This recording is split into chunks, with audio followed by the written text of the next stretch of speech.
While the entire world is focused on Venezuela and Mexico and Cuba and Colombia, Donald Trump just quietly put Canada in the hot seat. Why? Because the operation in Caracas isn't just about Maduro. It's an opening salvo against the British Empire. Here's what the president said. So we have to do something because we lost. The real number is 300,000 people, in my opinion. You know, they like to say 100,000. 100,000 is a lot of people, but the real number is 300,000 people. And we lost it to drugs, and they come in through the southern border, mostly the southern border. Plenty come in through Canada, too, by the way, in case you don't know. But you're not supposed to notice that. The headlines covering that same press conference are focused on the usual targets, like this one in the New York Post.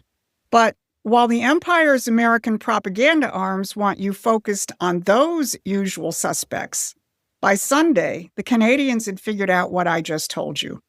The editorial board of the Toronto Globe and Mail announced in their Sunday editorial that Venezuela's fate is a warning to Canada.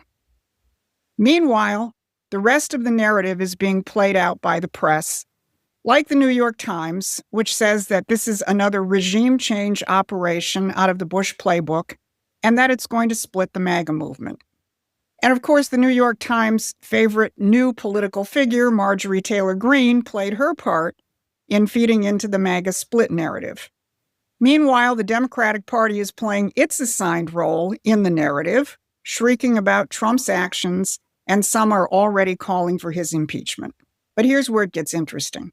Some of Trump's opponents, like the former head of Britain's MI6 and walrus man John Bolton, immediately recognized that what the U.S. did in Venezuela was not a regime change operation. They're actually onto something. It isn't regime change.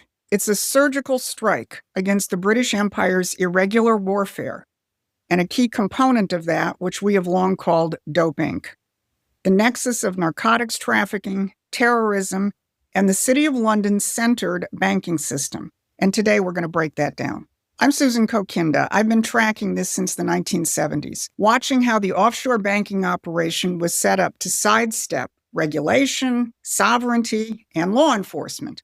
And I'm here to tell you that for the first time, someone is taking that on, and it's Donald Trump. So if this sounds like your kind of fight, please hit those like, share, and subscribe buttons so we can reach more people.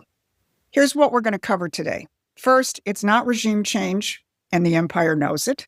Second, how the empire's operations of dirty money is now in the crosshair, and the Russians know it, and how Trump is deploying to defeat all of these imperial operations.